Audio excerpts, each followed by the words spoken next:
Welcome to the Athletic FC podcast with me, Akinwolere. Ousmane Dembele scoops the Ballon d'Or on Monday night. His 35 goals helped propel PSG as they clinched their first ever Champions League. So how did he evolve from promising winger to ruthless goalscorer? All right, in with us today, we have Tom Williams. We've also got Seb Stafford-Bloor as well. Tom, let's start with you on this one. Look, such a wonderful moment. The tears were there. I saw his mother in the crowd and his agent. It was a really nice moment. And if, in fairness, Dembele's transformation over the last year has been absolutely superb with PSG. But let's go back a little bit. Let's talk about his evolution. Let's talk about his time at Rennes, where he got his footballing education. Just how much excitement was there for this young player at the age of 17 when he broke into the first team? Huge excitement. And straight away, I mean, when you think about what you're looking for in a teenage wonder kid, he ticked every box. Super fast, insanely skillful, impossibly two-footed, and just seemed to emerge fully formed from the Rennes Academy. He didn't make his debut until, I think was it the October or the November of 2015, 2016, but very quickly becomes a first team regular, is scoring goals, making goals. He gets a hat-trick against Nantes in the derby in the March, I think, and is voted Ligue 1's Player of the Month. And it was after that game that he gave his notorious interview where he didn't seem to know whether he preferred his right foot or his left foot. So already he's making waves off the pitch. He's voted Ligue 1's outstanding young player at the end of that season. Didier Deschamps is being asked about him in France press conferences. So yeah, when he burst onto the scene, people sat up and took notice pretty much straight away. And then I guess in comes Borussia Dortmund in 2016, Seb. You know, their scouts obviously saw this wonder kid at Rennes, brought him into the ranks. But he wasn't there that long. He actually ended up at Barcelona almost a year after. Tell us about his time at Borussia Dortmund. Yeah, well, as you may know from Tom's description, I don't think you had to be a Borussia Dortmund scout to recognise the talent. But certainly when he arrived, everyone was incredibly excited. This is a year after Jurgen Klopp has left, just over a year after he's left. Thomas Tuchel is the Borussia Dortmund head coach. And it's interesting because Dembele spends a year in Germany, but it seems like a lot longer because of what he managed to achieve. So, the Bundesliga has a slightly naffly named Rookie of the Year award, which he won. He was in the team of the season, and not coincidentally because he was in a system that was perfect for the kind of player he was. A lot of pace, a lot of transitions, a lot of emphasis on kind of players who could take on defenders one-on-one, which obviously suited Dembele down to the ground.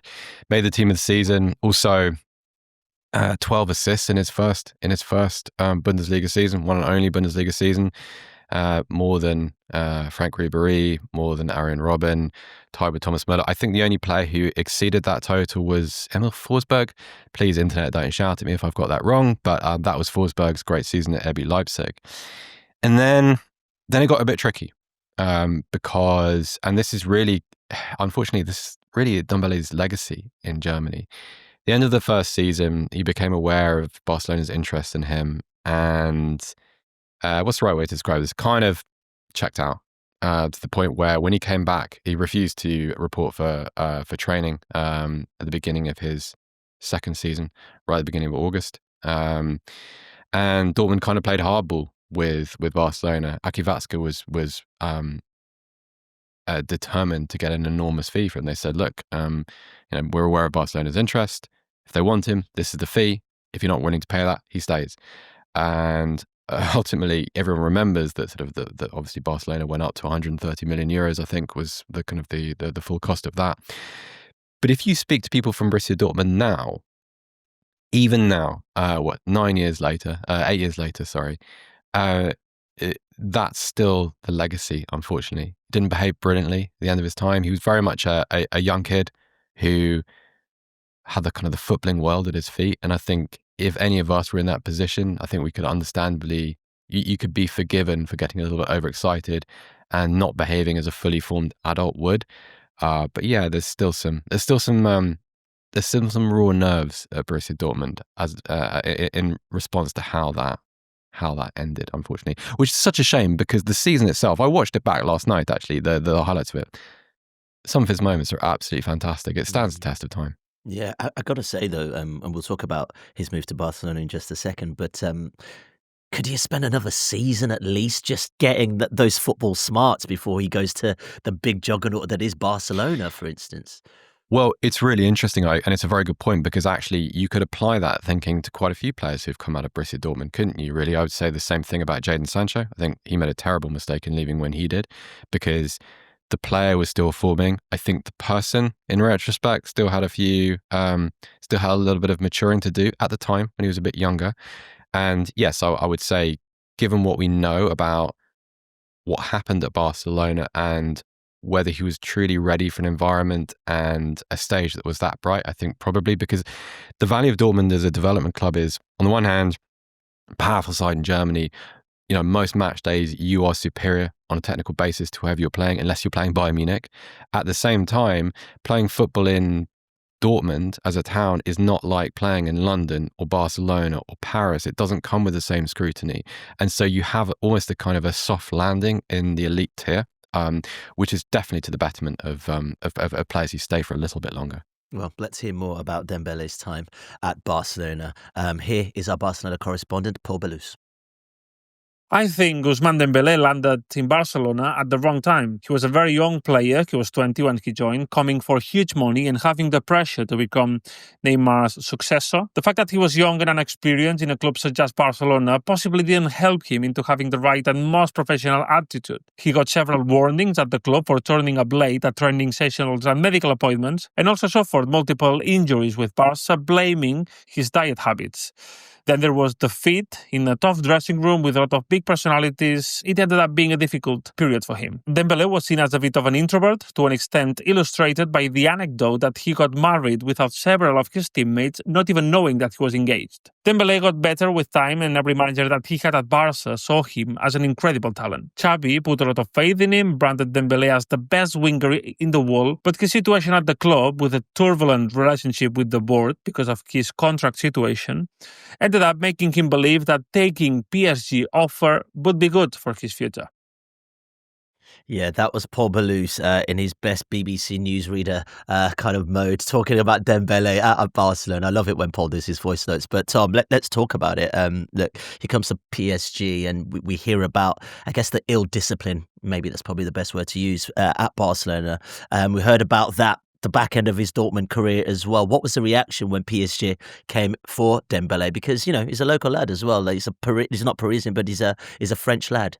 Yeah, they were really pleased. I mean, Dembele's various travails at Barcelona were followed very closely in France, as you would expect. You know, he was a France international by the time he made the move to Barcelona.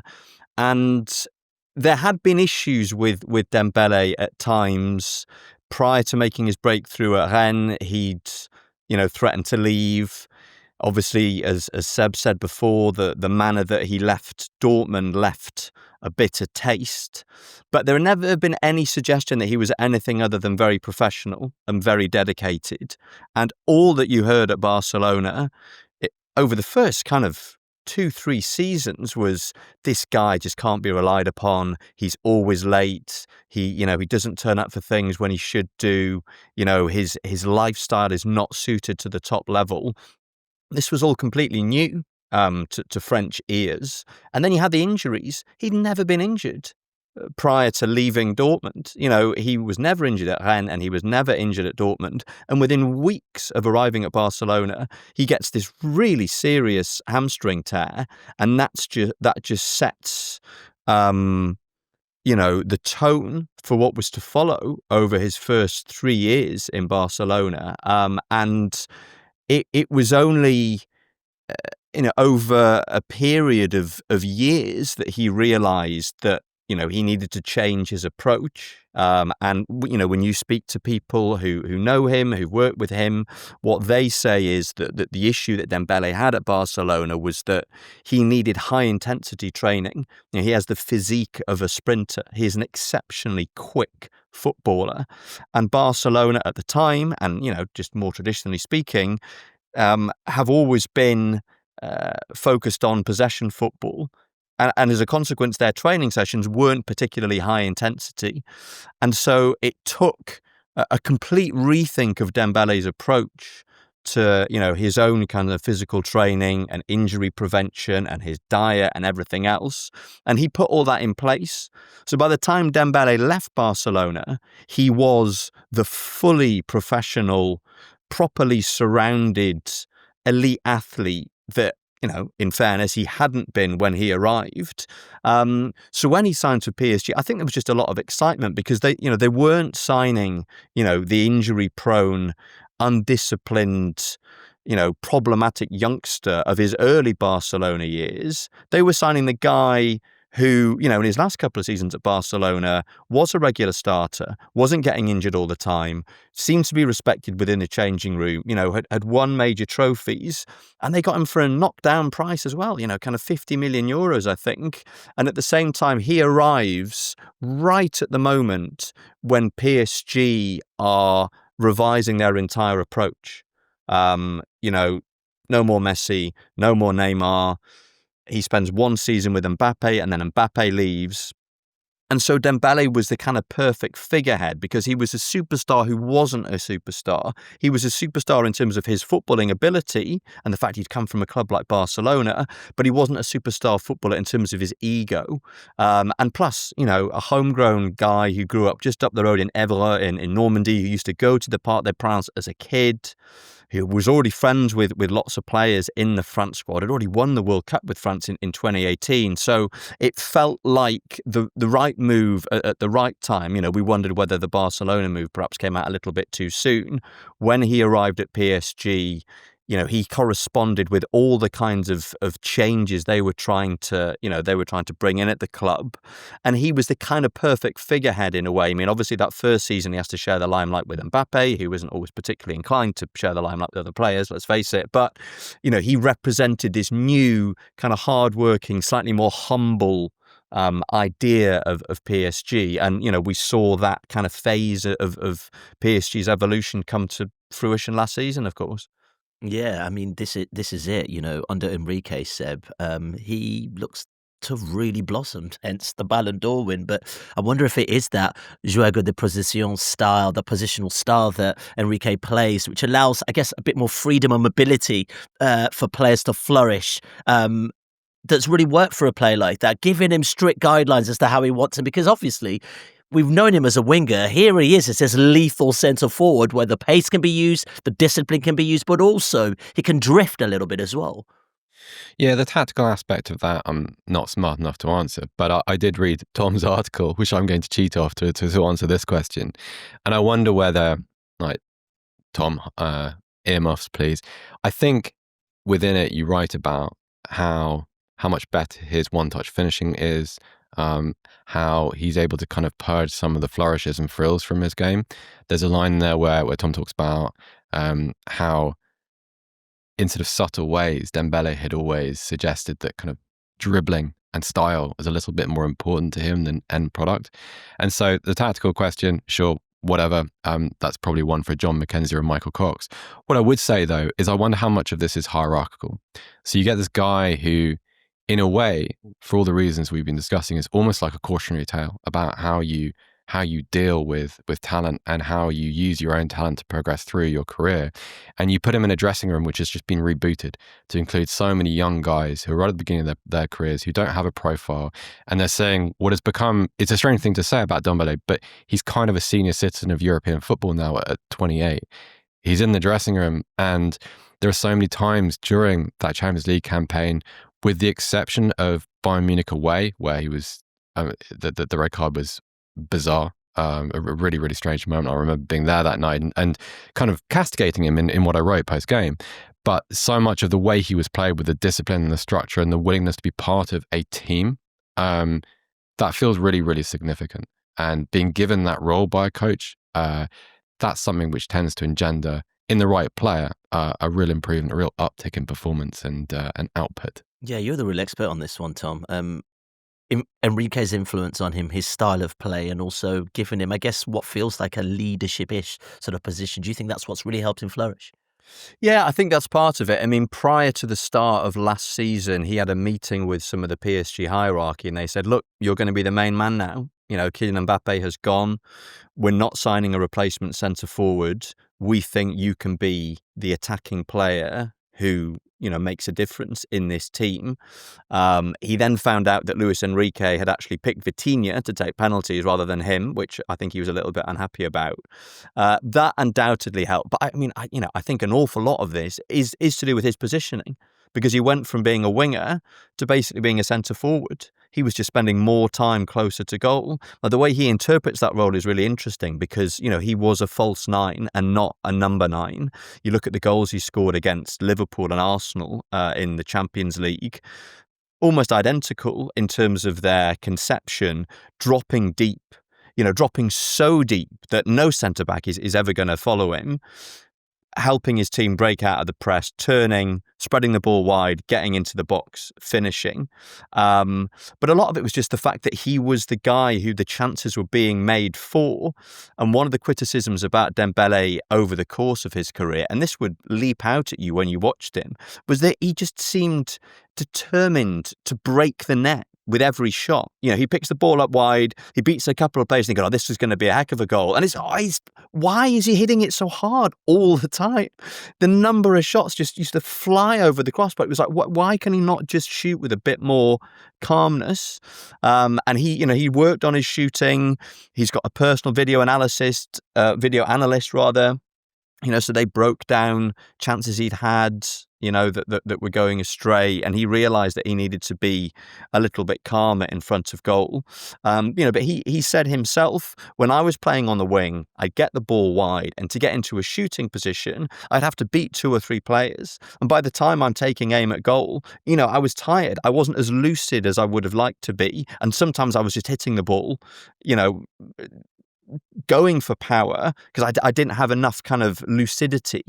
Whereas in this new configuration, he's the guy just getting on the end of the chances. He's the guy who the tap-ins fall to. He's the guy who the rebounds fall to. So, you know, he wasn't scoring worldies. He was scoring centre forward goals. And that is, you know, that's what was responsible for this sudden, remarkable uptick in his goal scoring. But I think what really kind of took him to a different level in addition to that was the fact that, you know, he was decisive throughout that Champions League campaign, you know, in pretty much every knockout game, either scoring or assisting, 2 assists in the final, plus the back heel in the build-up to the third goal that Desiree Doué scored. And the pressing.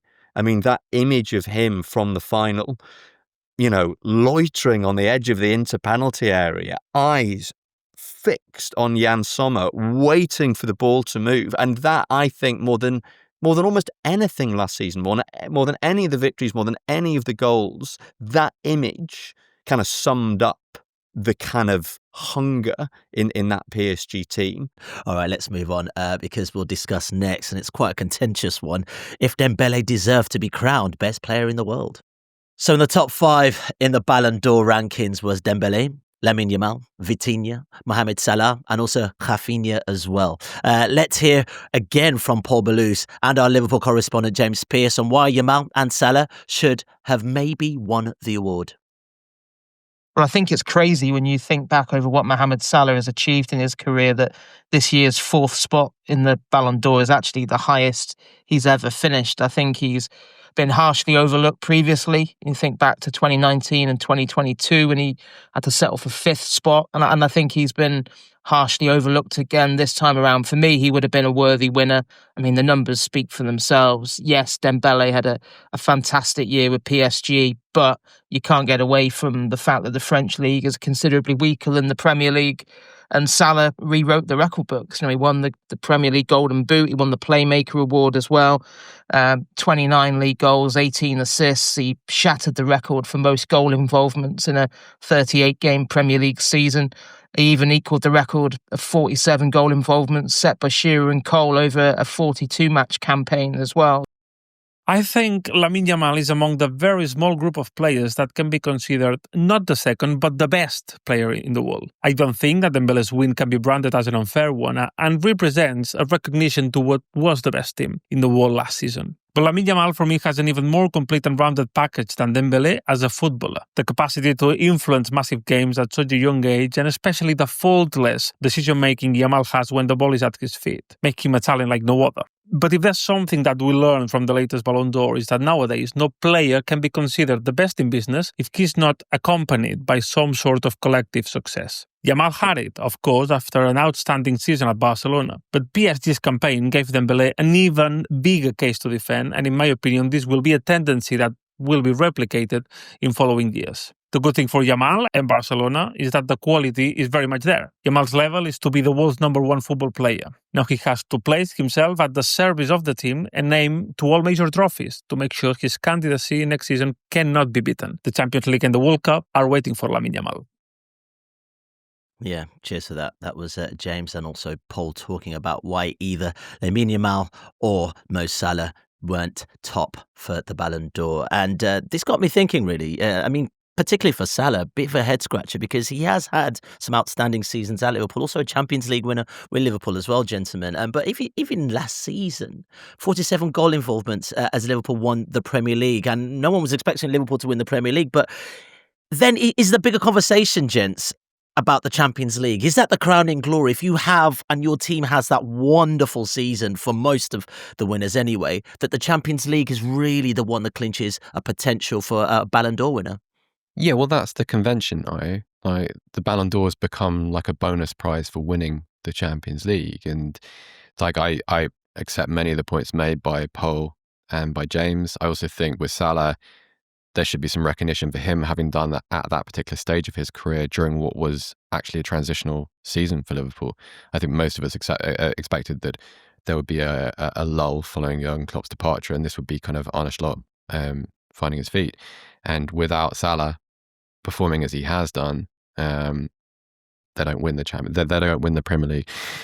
But I also think there are some other worrying trends here. I think that it's fine to sort of look at the Champions League as the pinnacle of European football, but I think it's disingenuous.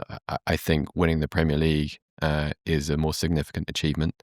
I also think, unfortunately, because of how Europe-centric football has become, we've devalued tournaments like AFCON, Copa Libertadores. Like, we don't look at those as equal achievements. And over the years, and there's definitely arguments about this that can be made in a sporting basis, but look at the list of players that have been denied or potentially will be denied Ballon d'Ors. Salah looks like he will never win one. Sadio Mane never did. Yaya Toure never did. I'm not sure Didier Drogba ever quite got to a level where he should have done. It feels very punitive, right? That you have to have won the Champions League, and particularly now where it kind of implicitly says to everybody, if you want to satisfy that ambition, you have to play in one of maybe 4 clubs who have the opportunity to go and win the Champions League. And I know we're getting a little bit abstract here, but that feels very, very unhealthy. And I'm not sure how possible this would ever be, but like, you would rather have more of a cerebral, who is the very best player in the world, not who is the very best player and the best story on the team that has already won everything.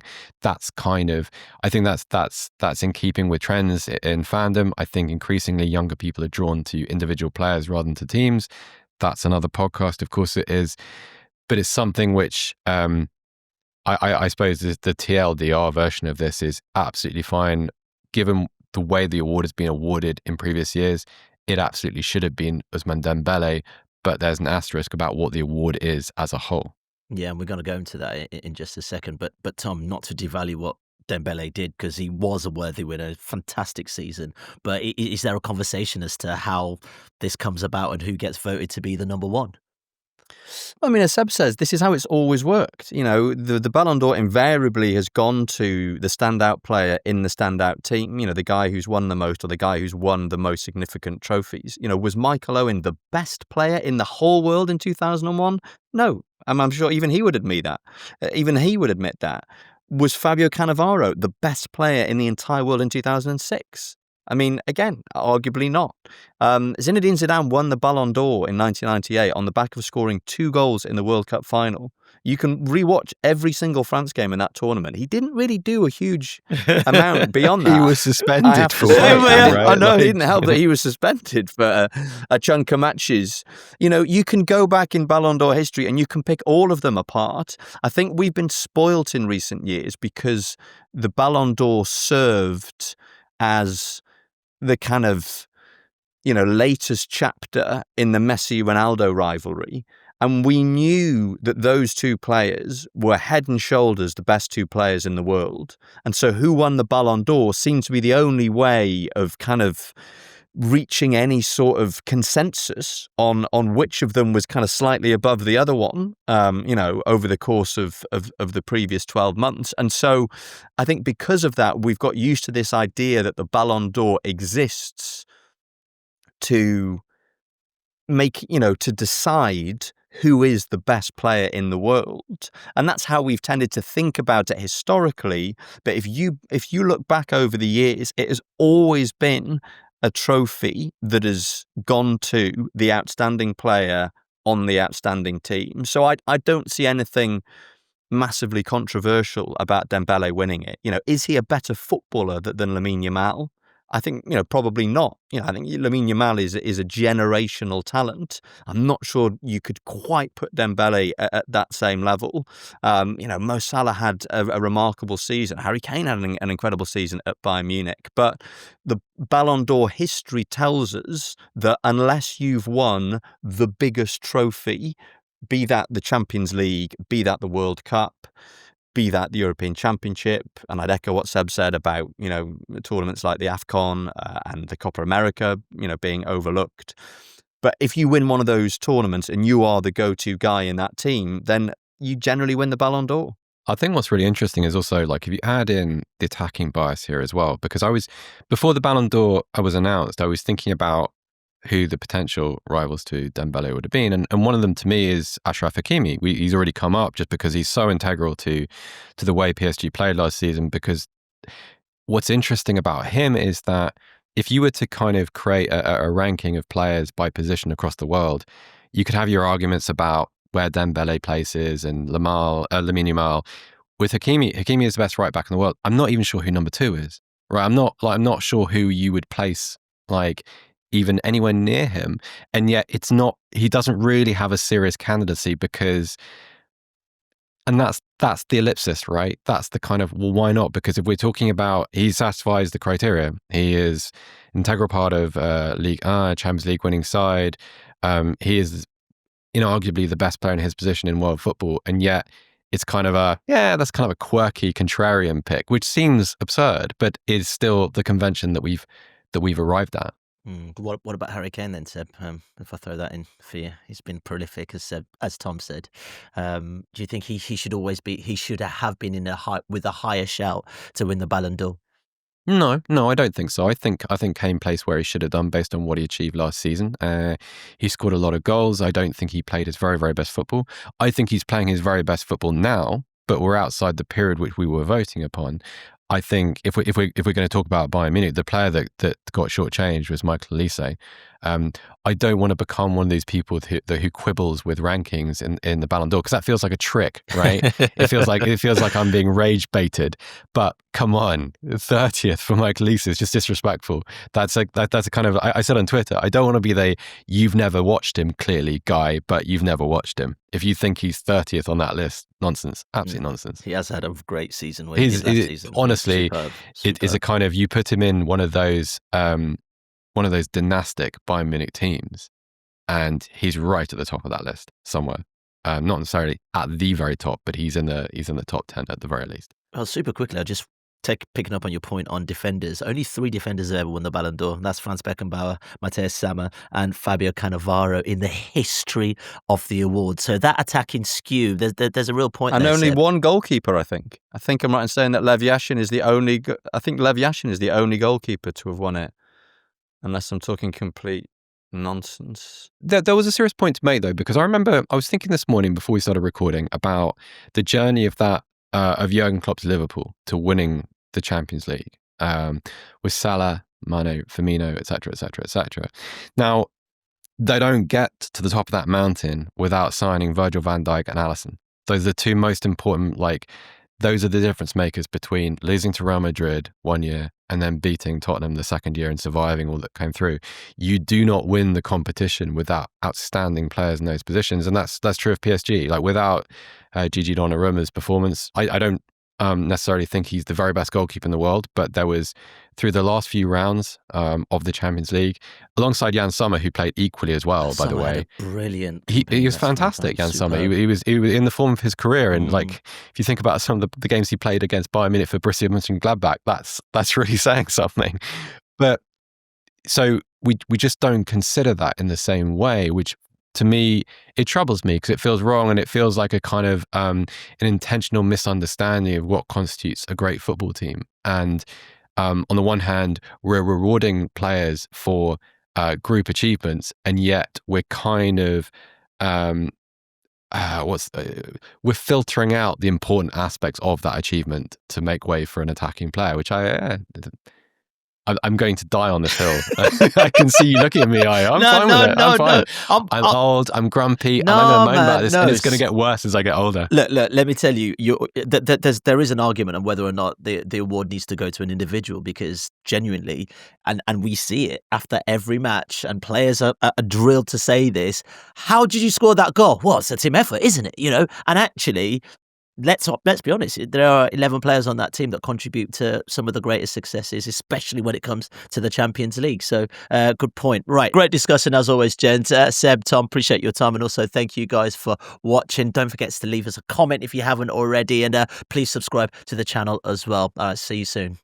For more from the Athletic FC podcast, make sure you like and subscribe to the channel. We've got top journalists like David Ornstein, Matt Slater, Adam Crafton, Carl Anker, and plenty more through the entire season. Make sure you don't miss an episode of the Athletic FC. You can get it wherever you get your podcasts from.